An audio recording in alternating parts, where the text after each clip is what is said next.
Hoy en Mirada Global vamos a analizar uno de los conflictos más largos y crueles que la humanidad está viviendo en lo que fue el siglo XX y este siglo XXI que ya está bastante avanzado. El conflicto entre Palestina e Israel. Hoy, en este momento, mientras el mundo mira la guerra de Irán con Estados Unidos, Israel, parece que fuera la guerra olvidada. Gaza y Cisjordania. Ahí se habla de todo, de exterminio, despoblamiento, persecuciones, incidentes diarios. Todos los días mueren niños.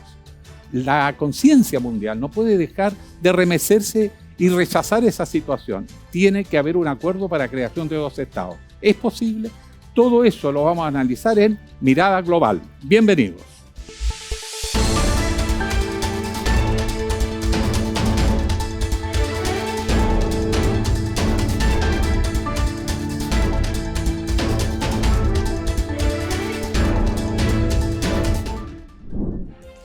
Para analizar este conflicto, uno de los más dramáticos que vive el mundo contemporáneo y que se alarga y parece no tener fin, bueno, lo vamos a abordar con dos especialistas y además muy amigos de nuestro canal, de nuestra radio.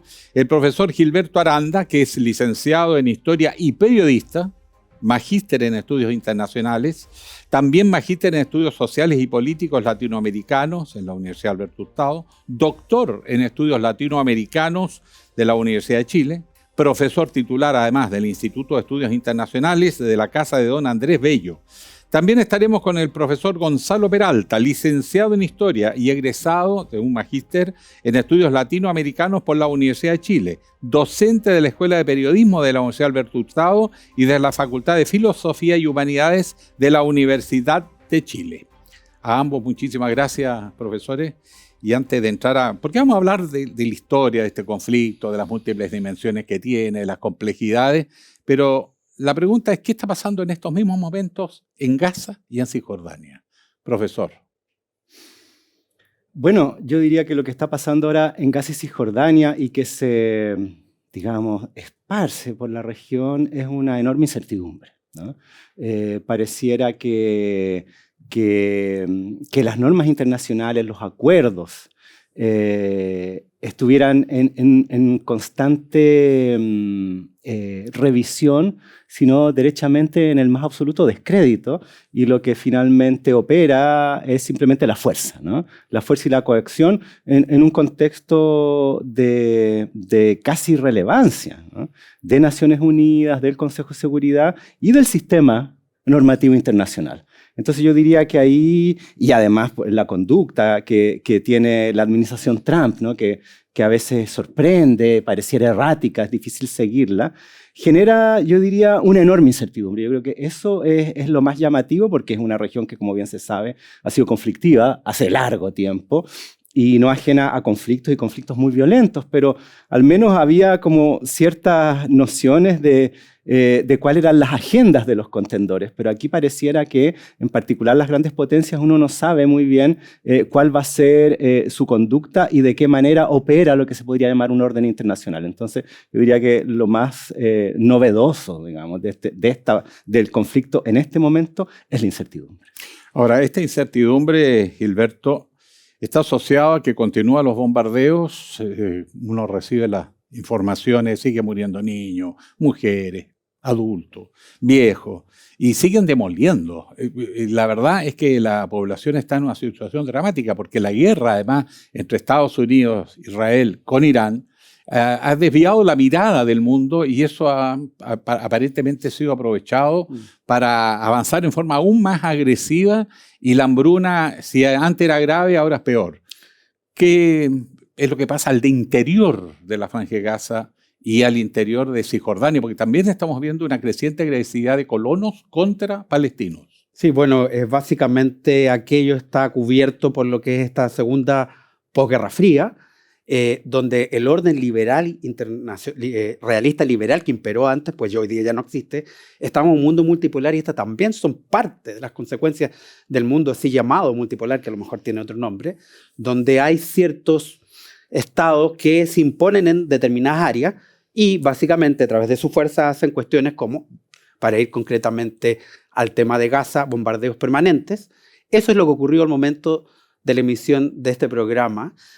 Una serie de bombardeos han estado acompañando el día a día en la franja de Gaza, al mismo tiempo que Cisjordania está siendo de alguna manera copada en algunas zonas como Nablus y otras ciudades que son con una población cristiana importante, que no habían sido tocadas en otro momento, que hoy día están siendo de alguna manera parte de una política de construcción de asentamientos judíos, lo que de alguna manera el legado del orden internacional realista liberal, la primera posguerra fría, lo pone completamente en duda.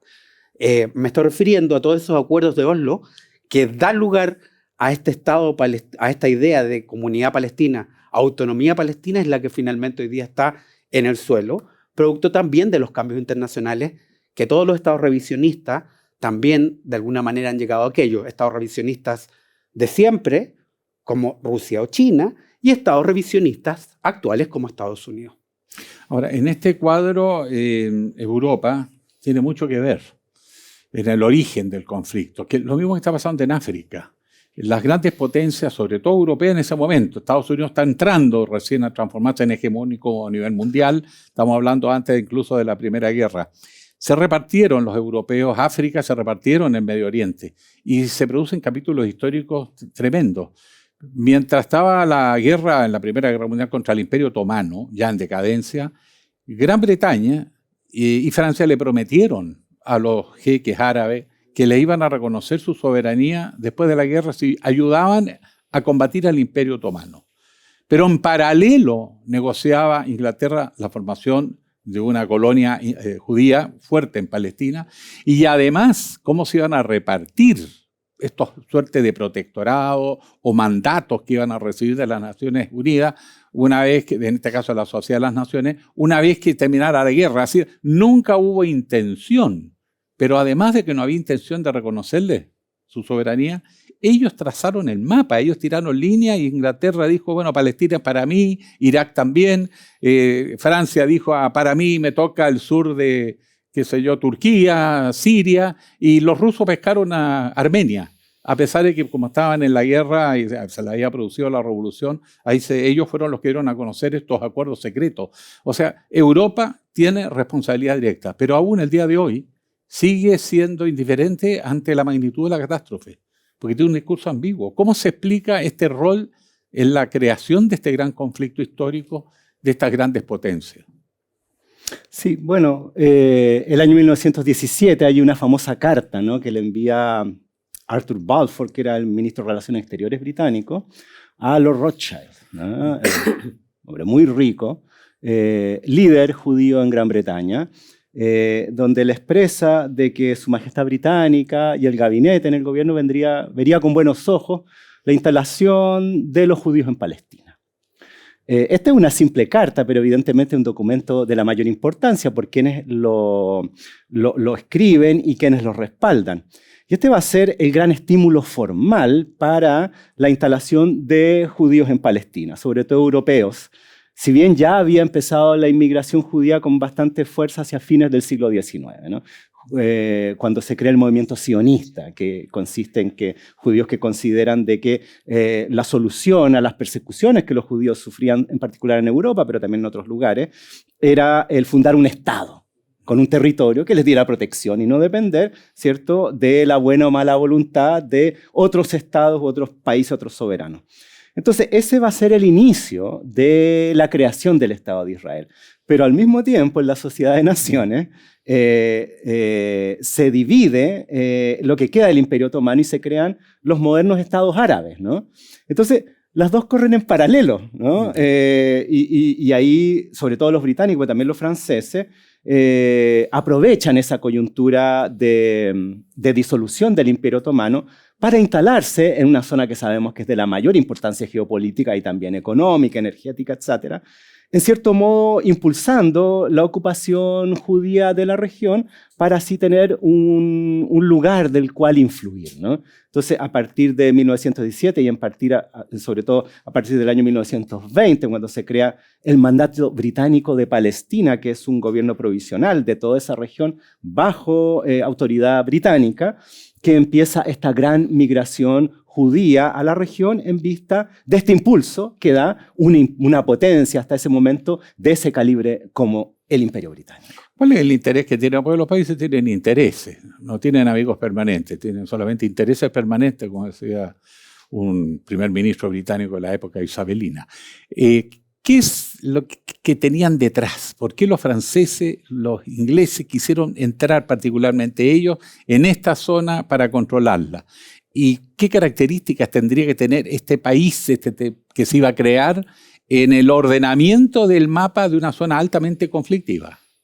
Yo diría que tiene que ver con este drama a 3 actos que se desarrolla en la zona, donde además de las declaraciones apoyando a un otro pueblo y de el espíritu nacionalista que empieza a insuflar lo que es el sionismo desde 1896 en adelante, ya con una carta en ese libro del Jürgen Stadt, El Estado Judío, y el también nacionalismo panárabe que se dilata un poco, va más tardío.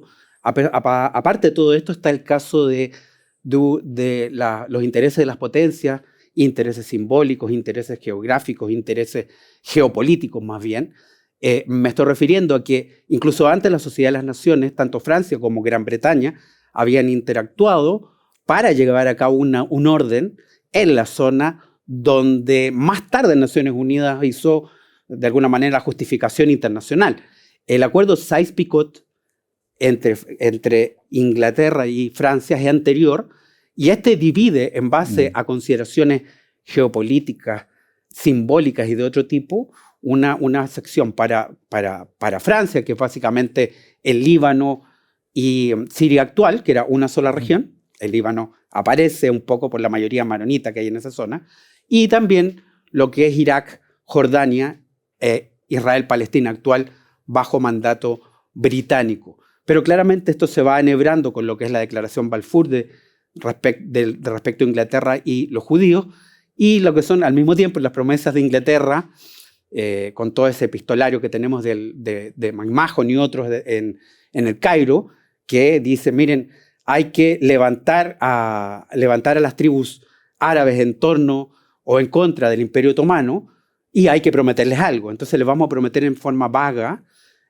algo para que tengan después de alguna manera un hogar árabe, pero en forma no muy clara para así poder negociar. En definitiva, Gran Bretaña tenía primero los intereses de sí mismo con Francia, posteriormente podrían ser los judíos, y en último lugar aparecieron los intereses de árabes. Ahora, en este contexto de negociaciones claramente aparecen conceptos que se han mencionado, sionismo, Gilberto. ¿Qué es lo que es en rigor históricamente el sionismo y esta pretensión de algunos sectores ultrarreligiosos del proyecto del Gran Israel? ¿Cuánto es mito, cuánto es verdad, cuánto tiene sustento histórico? Bueno, los dispositivos simbólicos que sostienen las naciones y sus territorios dan para mucho, ¿no? Los mitos eventualmente se pueden convertir en realidad. Son ciertas estrategias, ciertos argumentos que se utilizan con fines políticos. Ahora, en el caso del sionismo, surge a fines del siglo XIX debido a la persecución que sufren los judíos, sobre todo en Europa, en particular en Rusia, los famosos pogroms o pogromos.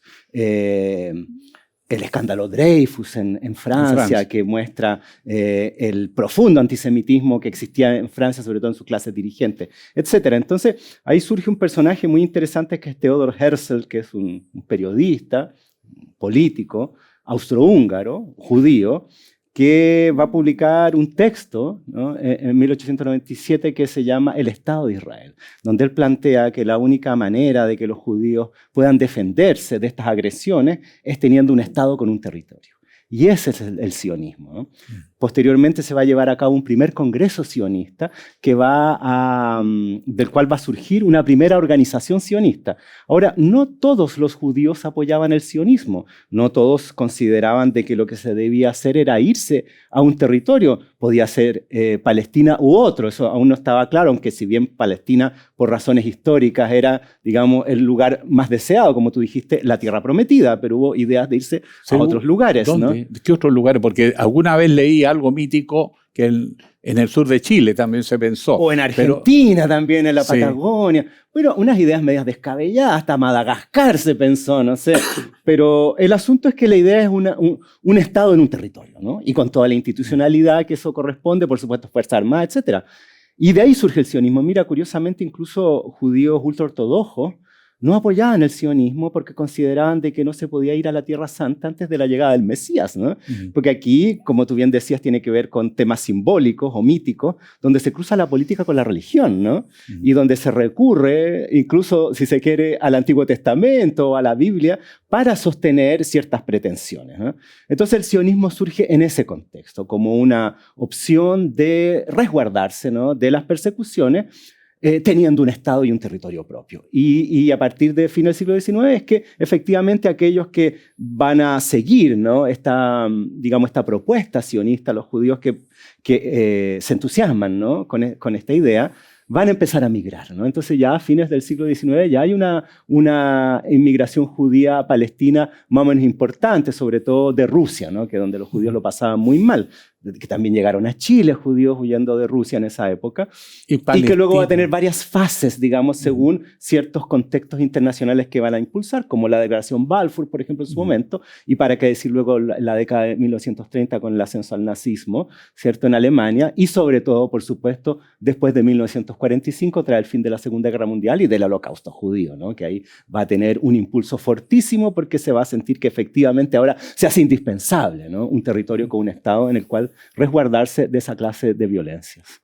Interesante, Gonzalo.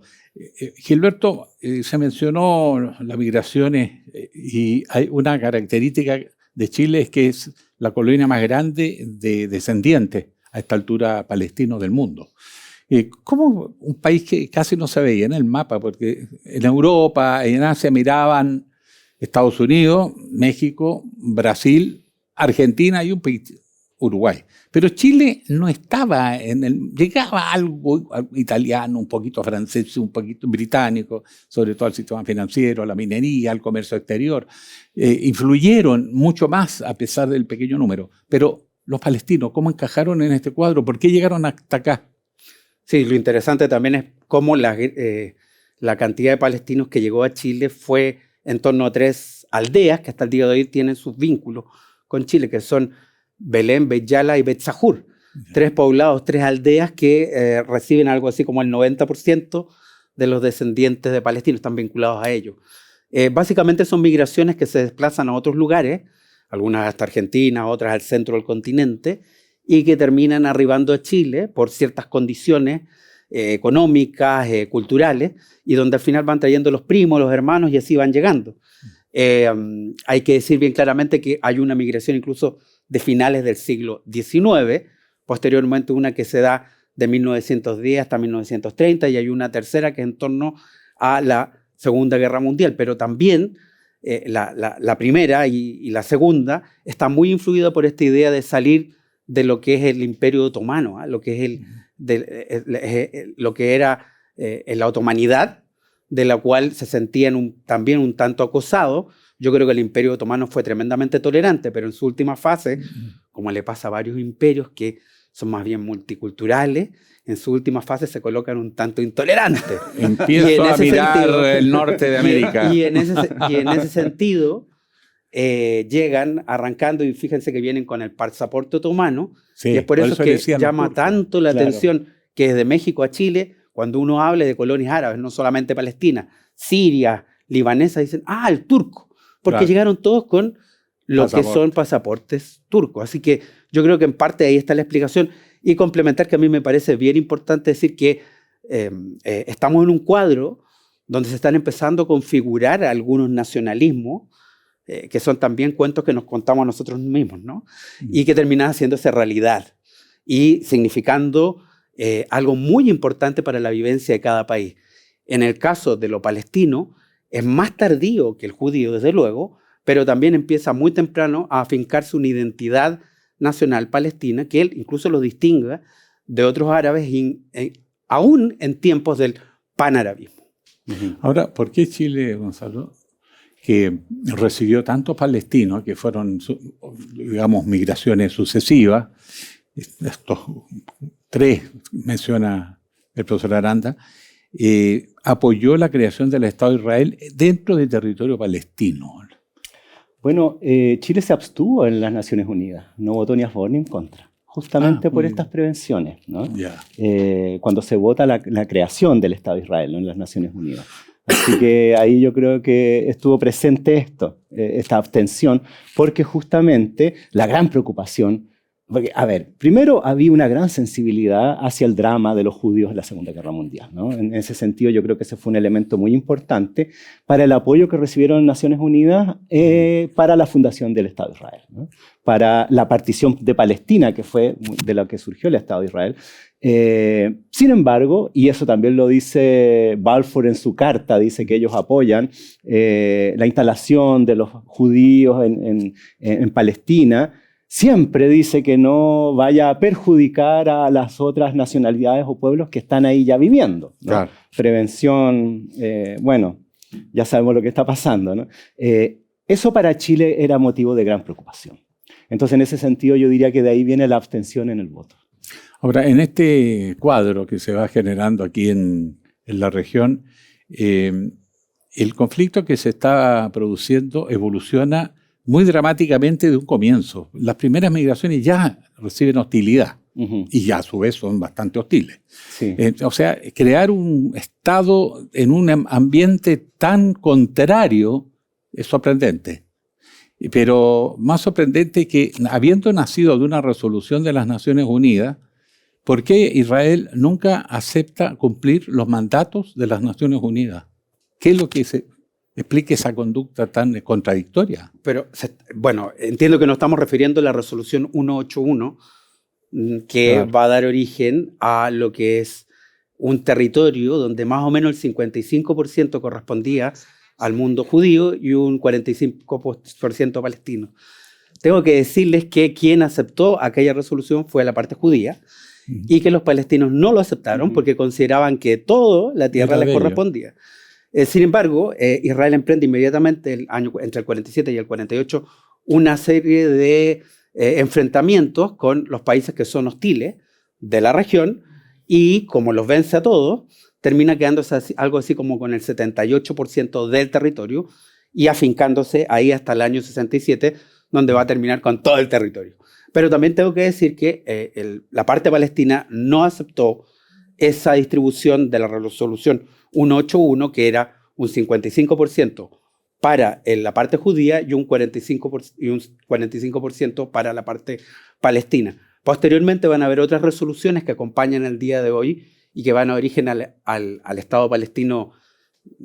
Podemos debatir qué tanta fuerza tiene ese Estado palestino, que son la 242 y la 338, que me parecen cruciales. Vamos a hacer una pequeña pausa en esta conversación. Conflicto palestino-israelí de antigua data, como ustedes pueden ver, y muy complejo, muy enredado por la intervención de las grandes potencias en su momento, que también buscaban preservar intereses y, bueno, tener influencia en la región. La pausa y volvemos.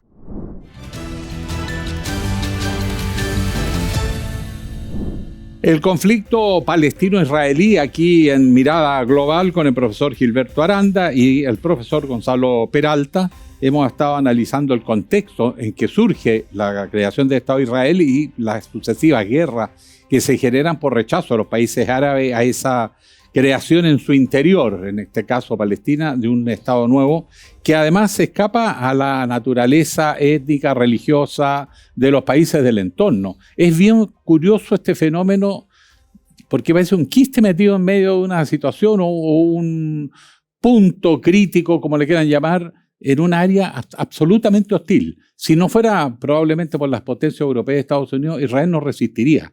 ¿Cuál es la realidad de este Estado? ¿Por qué se ha conservado? ¿Por qué ha logrado ganar todas las guerras?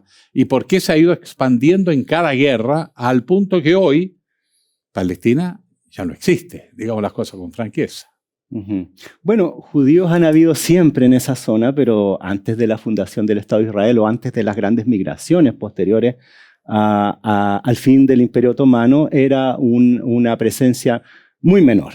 Y fue aumentando en estas sucesivas migraciones. Ahora, bueno, ¿por qué ha logrado prevalecer, ¿no? Evidentemente, ahí Israel ha tenido el apoyo de importantes potencias, ¿no? Primero Gran Bretaña y, en cierto modo, también Francia. Esta, digamos, autorización que se les da a partir de la Declaración Balfour de que sería bien visto que se instalaran, ¿cierto?, los judíos en Palestina. Posteriormente, y sobre todo tras la Segunda Guerra Mundial y tras el fin del mandato británico en Palestina, quien va a venir a reemplazar ahí son los Estados Unidos, ¿no? De manera gradual, porque Estados Unidos no se sentía muy cómodo en los procesos de descolonización, en los cuales los principales afectados eran Gran Bretaña, Francia y las viejas potencias europeas.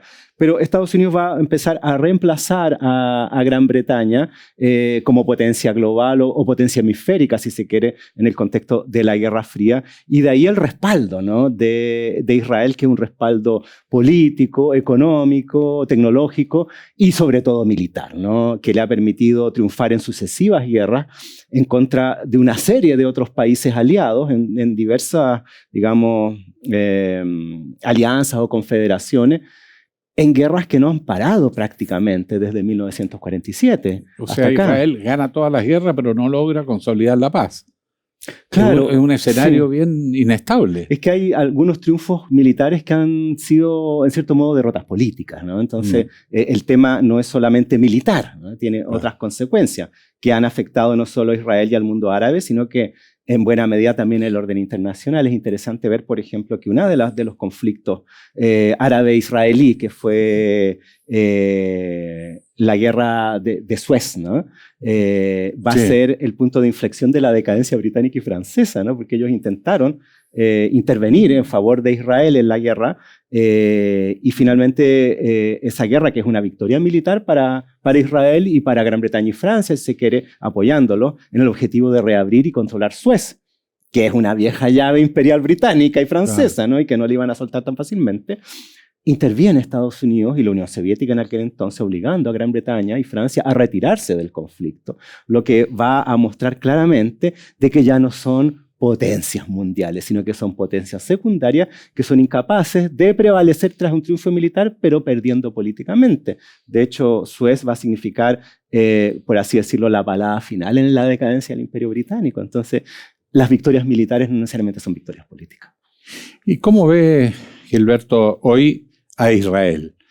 Sometido a guerras constantes, las gana, pero cada vez con un precio más alto. Internamente, cómo están viviendo ellos, se sabe muy poco, ¿eh? Hay mucha censura, llega poquísima información, pero la sensación que esto tiene que estar afectando a Israel y proyectarse en el tiempo, ¿no? Nadie puede vivir así eternamente. ¿Cómo parece estar viviendo Israel su incómoda posición frente a sus vecinos?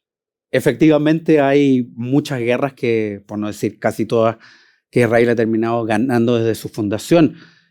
Hay dos, sin embargo, que o son empate o de alguna manera son triunfos devenidos en derrotas políticas.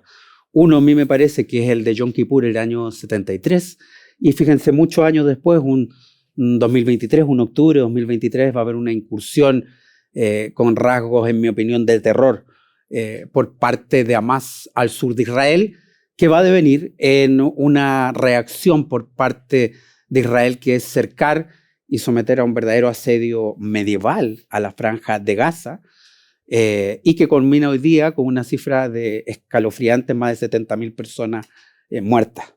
Y al mismo tiempo lo que hemos dicho respecto a Cisjordania. Eso es el caso de un Israel bajo la administración Netanyahu. Yo quiero ser bien claro, porque muchas veces queremos pensar que todo Israel actúa igual.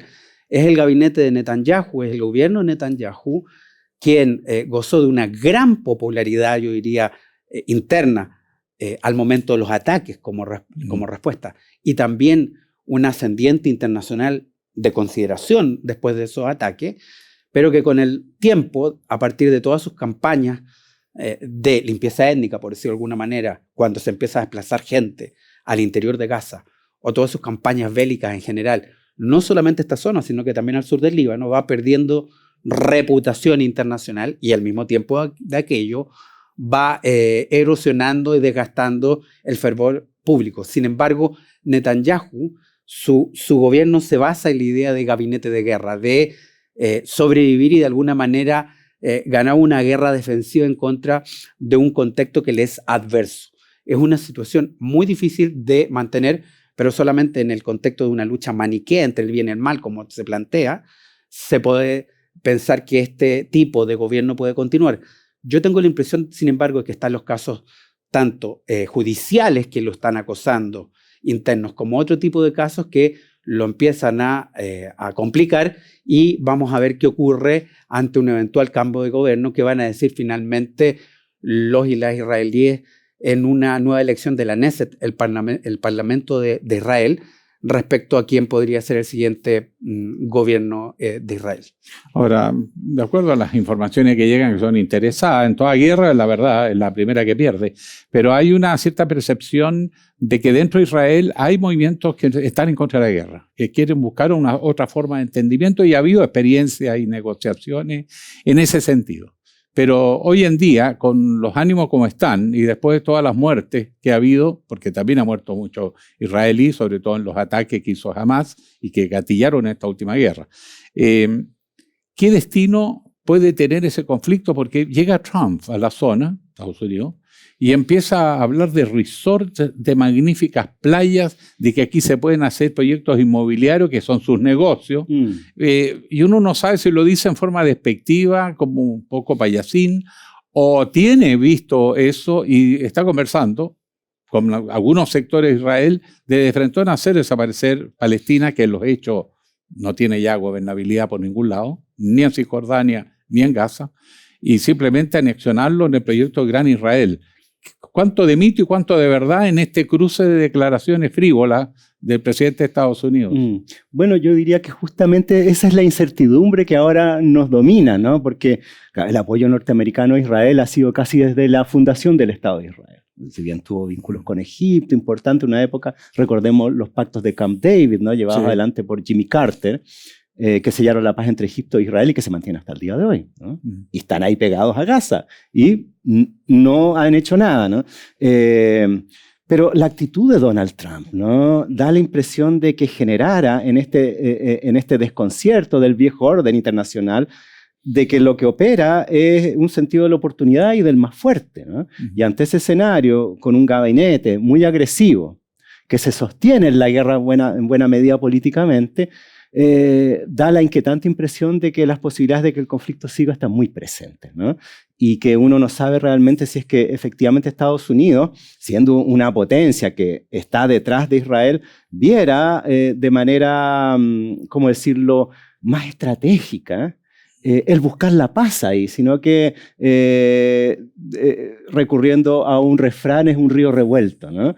Y en ese sentido yo diría que es muy difícil poder especular qué vaya a ocurrir de aquí adelante y si este desgaste de Israel ante la opinión pública internacional, ¿no? y por la agresividad que ha tenido y algunas declaraciones bastante violentas, incluso aberrantes. En un momento se exigía la retirada de todos los palestinos, ¿no? de Gaza, y que se fueran quién sabe dónde, a Egipto. Bueno, parecía que no era problema, eso que provocaba un escándalo mundial, ¿no? Y que finalmente, bueno, eso no se realizó. Entonces, a mí me parece muy difícil poder especular de cómo esto vaya a terminar, y esto ha generado en Israel de que un país que en un principio aparecía, al principio de este conflicto, en su fundación, como un país pequeño, enfrentándose a una serie de otros países más grandes, más poblados, una democracia que se enfrentaba a países en el cual había o monarquías o dictaduras militares, tras sus sucesivos triunfos militares y la ocupación también de una serie de territorios por motivos estratégicos y geopolíticos, termine convirtiéndose en un estado agresor y de ocupación, mermando seriamente su reputación internacional. Ahora, esta situación de Israel consolidada, o se ve que tiene fragilidad, porque también amplía los frentes, el sur del Líbano, que parece ser que algunos también lo ven como posibilidad de un proyecto. ¿Eso del Gran Israel está cruzando por la cabeza de los grupos de ultraderecha israelíes hoy en día, que estén empujando a Netanyahu Netanyahu llama a elección y pierde. Netanyahu necesita la guerra, eso es un hecho. Pero hay otros también, pero que los quieren empujar no solo a hacer una guerra, sino a construir el proyecto del Gran Israel. Ven la oportunidad. ¿Qué viabilidad tiene eso? ¿Y por qué se mete en el Líbano? Ahora con Hezbollah. Bueno, hoy día la coalición que sustenta el gobierno de Israel está formada por el Likud, que es el partido tradicional de derechas en Israel, pero también con varios grupos de lo que se llama el mundo ultraortodoxo político. El mundo ultraortodoxo políticamente ha tenido distintos orígenes en el pasado, en el pretérito. Había muchos que eran anti-Estado de Israel y otros eran pro-Estado de Israel. Tenemos distintas corrientes. Algunos piensan que el Estado de Israel es un acelerador de la venida del Mesías y otros piensan que es un retardatario que actúa como contención a la venida del Mesías. Aquellos que piensan que es un acelerador, muchos están en esta coalición con distintos nombres y claramente han ido incidiendo en la visión más ultra de sectores cercanos a Netanyahu. Nosotros podríamos además decir que esto es simplemente parte de la mitología, pero es que ya hemos visto algunos de los mapas que el primer ministro de Israel ha desplegado en algunas ocasiones ante Naciones Unidas, donde lo que son los territorios autonómicos pues están barridos. Entonces, en ese contexto es que la idea, llámense como se llama, Gran Israel, Israel reforzado, etcétera, tiene asidero político. Luego, en el caso del sur del Líbano, también es una campaña donde hay que hacer notar que hay escaramuzas previas y participación de Hezbollah, que es respondido por parte de Israel y que significa tropas permanentes en algunos sectores del sur del Líbano. Yo diría que también esto es parte de una narrativa, de una guerra permanente para consolidar posiciones y avenirse con los sectores que son más bien cercanos a esta visión nacionalista ultraortodoxa que hoy día, tenemos que decirlo, está haciendo parte importante del gobierno de Israel. Gonzalo, mientras estamos conversando, está muriendo gente en Gaza, incluso en Cisjordania. Algunos hablan casi de una suerte de holocausto. Dicen, mira, como un país, esto lo he conversado recientemente con mucha gente que era muy pro-judía, que me decía, es que no puedo entender esto. Desde el holocausto, la víctima hace lo mismo a otros, por las razones que sea. Hoy día hay un holocausto en Gaza, hay el propósito de sacar a la población a como dé lugar para despejar una especie de limpieza étnica. Bueno, la terminología, ¿no? Hay toda una discusión al respecto. Naciones Unidas ha declarado que hay un genocidio, ¿no? Ahora, lo que sí evidentemente ha habido es un desplazamiento forzoso de poblaciones. O sea, si se quiere, una forma de limpieza étnica, que empieza ya en 1947. Algunos hablan de un proceso permanente con distintos momentos de mayor intensidad, pero evidentemente que en Gaza ha llegado a un extremo de máxima severidad. Hubo declaraciones de personeros del gabinete israelí llamando a que fueran expulsados los palestinos de Gaza. Cuando empieza, ¿no?, la guerra, la invasión israelí de Gaza, hay llamados explícitos a que la población se desplace, lo que provoca desplazamientos humanitarios terribles, ¿no? Entonces, sin duda que hay una voluntad ahí. Ahora, ¿hasta dónde va a llegar? ¿Qué tan severa va a ser? ¿Qué tan inflexible? ¿Qué tan definitiva? Bueno, eso está por verse, pero las posibilidades de que aquello ocurra, sin duda que están presentes. Las Naciones Unidas toma resoluciones, Israel ni las considera y no tiene consecuencias. ¿Cómo se explica que pueda hacer todo lo que está ocurriendo sin consecuencias aparentes para la magnitud de lo que pasa? También tiene que ver con el orden y el funcionamiento de Naciones Unidas. Quien está mandatado para los temas de la guerra y de la paz es el Consejo de Seguridad, y ahí hay miembros con derecho a veto. El que votaba más, por ejemplo, en la época de la Guerra Fría era la Unión Soviética. Posguerra Fría, pues ha sido Estados Unidos. Y Estados Unidos, que evidentemente tiene un vínculo histórico con Israel, es muy cuidadoso de alguna manera de dejar espacio para la acción de Israel en esa zona. Así que son vetadas y por eso es que no hay resoluciones del Consejo de Seguridad muy contundentes. Las resoluciones del Consejo de Seguridad son las que son obligatorias jurídicamente. Tengo que decirles que la mayor parte de los países miembros de Naciones Unidas expresados en lo que es la Asamblea General, diría que 157 de los 190 han reconocido al Estado de Palestina o a Palestina como un Estado.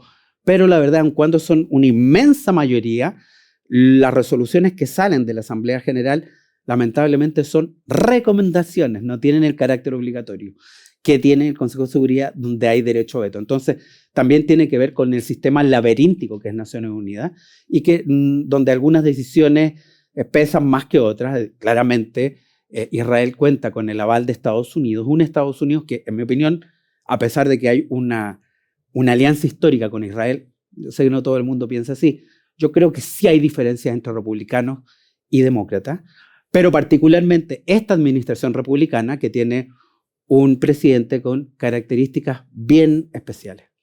Ahora, hablé un poquito breve de Chile, se nos está yendo el tiempo, pero la diplomacia chilena se había caracterizado por trascender los gobiernos. Había una política exterior de Estado y eso se empezó a perder. Ya en el gobierno de Piñera, raro. Boric, grandes declaraciones contra Israel por la situación en Palestina, entre otros pronunciamientos de otros conflictos en el mundo. Ahora cambia el gobierno, mucho cariño a Israel y nos fuimos olvidando de la parte palestina. ¿Qué está pasando con la política exterior de Chile frente a este conflicto específico? Bueno, ojo, Sebastián Piñera visitó Palestina en 2 ocasiones. Sí. Sí, pues. Y vino Mahmoud Abbas a Chile, invitado. Entonces, ahí, yo diría que ahí pesa mucho también la importancia de la colonia palestina en Chile, ¿no? Usted ve que hay políticos de derecha de origen palestino que, bueno, reprochan, ¿cierto?, la conducta de Israel. Así que ahí la cosa no es tan clara. Da la impresión de que el gobierno de José Antonio Kast tiene una mayor simpatía hacia Israel, ¿no? Que sus vínculos van más en esa dirección. La mantención de una política de Estado en las relaciones internacionales. Bueno, ahí ya es entrar a hablar del gobierno de José Antonio Kast, ¿no? Porque hay una serie de otras medidas más allá del ámbito internacional en que pareciera que las políticas de Estado se están viendo en entredicho por cuestiones más bien de intereses políticos de más de corto plazo de la agenda del gobierno que ahora nos preside, ¿no? Bien compleja la situación, no se ve mucho atisbo. Hamás acaba de renunciar en estos días a su gobernanza, que ya era meramente formal, de Gaza y accede a entregarlo a esta especie de comité formado por los acuerdos impulsados por Trump, que se iba a formar un comité que iba a administrar provisoriamente antes de convocar a elecciones futuras en Palestina y a regularizar la situación. Pero Israel no deja entrar a estas personas. O sea, no es solo los Hamás, no solo palestinos, no deja entrar a los propios enviados por este acuerdo. Sí. Bueno, y complementar además una breve apostilla, ¿no? El reconocimiento al Estado palestino en Chile fue también en 2011, bajo la primera administración de Sebastián Piñera. Dicho eso, en el caso de Palestina actual, la autonomía, en Gaza, lo que tenemos es una situación donde incluso Hamás ha dicho que se retira de la administración civil y entrega pues todo lo que significa ello a esta Comisión Nacional de Administración de Gaza, que ha sido propuesta en ese pacto de paz de 20 puntos en octubre pasado y que fue aceptado por Israel. Ha dicho que lo va a hacer, sin embargo eso no se cumple en la medida en que Israel tampoco lleva a cabo su parte, que es ir desmilitarizando, retirándose. Más bien ha ido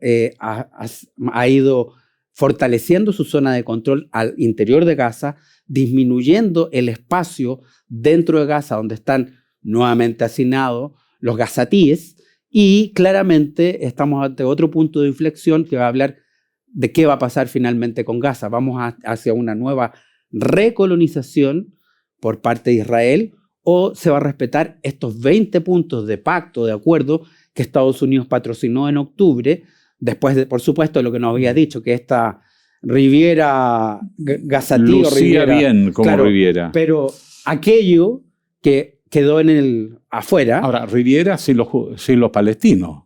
Claro, esa fue la primera propuesta. Por eso digo, Claro. La primera propuesta de la administración Trump. La segunda, que es de octubre, 20 puntos, octubre de 2025, 20 puntos, y uno de esos era que Hamas se desarmaba y entregaba todas sus facultades civiles. Pues es lo que he dicho que va a hacer, pero también hay otra parte que cumplir, que es la que estamos esperando, que es que Israel se retire de aquella zona de Gaza que todavía está parapetada, pero aquello no ocurre, continúan los bombardeos, y la pregunta es entonces, ¿se va a poder llevar a cabo lo que se comprometió en octubre pasado? Yo tengo serias dudas, lo veo muy, muy complejo, y aquí está la palabra también de la administración Trump. Por lo tanto, me parece crucial lo que puede ocurrir a continuación. Administración que por otros temas no muy lejanos, hoy día está bastante complicada, y por lo cual me imagino que está tratando tampoco de hacer tanto barullo en lo que es otras zonas de Medio Oriente.